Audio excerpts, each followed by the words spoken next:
دیکھیے یہ اس لیے ہونا تھا کیونکہ وہ سارے کنوکٹڈ ہیں اور آئین کے مطابق آرٹیکل 63(1) کے مطابق جب آپ کنوکٹ ہو جاتے ہیں کسی بھی جرم میں تو پھر آپ کو سزا ہوتی ہے، اور سزا کے ساتھ اس کا اگلا کانسیکوینس ہے وہ یہ کہ آپ پارلیمانی سیاست کے لیے نااہل ہو جاتے ہیں۔ تو یہ جی ایکسپیکٹڈ تھا، میرے خیال میں کنوکشن کے بعد ان تمام شخصیات کی روح پوشی بھی اسی کا ایک نتیجہ ہے۔ پاکستان تحریک انصاف کو کی عددی اکثریت کو اس سے بہت فرق پڑے گا۔ سینٹ کے اندر لیڈر آف دی اپوزیشن کا نااہل ہونا، قومی اسمبلی کے اندر لیڈر آف دی اپوزیشن کا نااہل ہونا، یہ یقینی طور پر تحریک انصاف کے لیے ایک بہت بڑا سیٹ بیک ہے۔ اور مجھے لگتا ہے کہ پاکستان تحریک انصاف کے لیے ایسی بری خبریں شاید ابھی مزید آئیں گی، اور مزید چند ایسے فیصلے ہوں گے جن کے طریقے میں مسائل تحریک انصاف کے جلدی حل ہوتے ہوئے نظر نہیں آتے۔ منیب صاحب، یہ بھی کہیے گا، متعدد اراکین ایسے ہیں جو کہ کہہ رہے ہیں کہ ان کے ساتھ فاشزم ہو رہا ہے، ان کو لیوریج ملنا چاہیے تھا، سرکاری تنصیبات کو جلانا، جلاؤ گھیراؤ کرنا اور اس طرح کے نقصانات پہنچانا، 9 مئی جیسا واقعہ ہو جانا، کیا اس کی کوئی بھی جسٹیفیکیشن موجود ہونی چاہیے قانون میں؟ آپ کیا کہتے ہیں، سزا جسٹیفائیڈ ہے؟ ضروری نہیں ہے وہ، اگر آپ اس سارے معاملے کو دیکھیں تو اس میں یہ ضرور بات ہے کہ 9 مئی جس طرح ایک سانحہ تھا، اسی طرح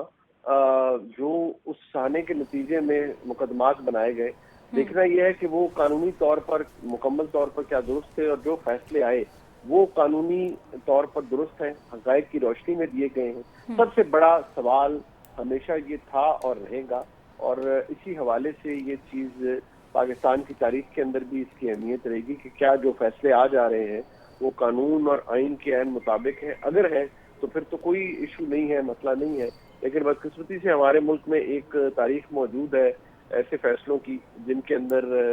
ناانصافی بھی ریفلیکٹ کرتی رہی، جبر کا ایلیمنٹ بھی ریفلیکٹ کرتا رہا۔ تو دیکھنا یہ ہے کہ جو ہو رہا ہے وہ قانونی طور پر کتنا جائز ہے۔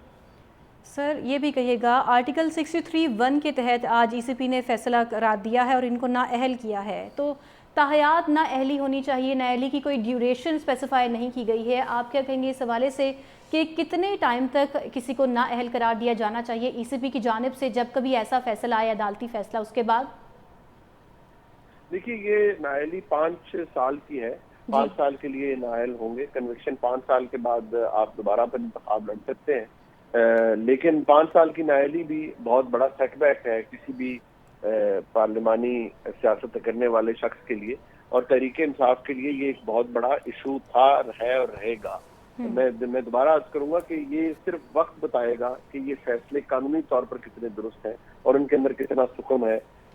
کیونکہ 9 مئی کو فراموش نہیں کیا جا سکتا، 9 مئی کو بلایا نہیں جا سکتا، 9 مئی کے دن جو اس ریاست کے ساتھ ہوا اسے نہیں بلایا جا سکتا، لیکن ہم نے دیکھنا یہ بھی ہے کہ جو کچھ ہوا ہے اس کے بعد جو فیصلے آئے ہیں، کیا پاکستان کی تاریخ، عدالتی تاریخ، ان تمام فیصلوں کو درست نگاہ سے دیکھے گی یا وہ فیصلے مسائل کا شکار ہوں گے۔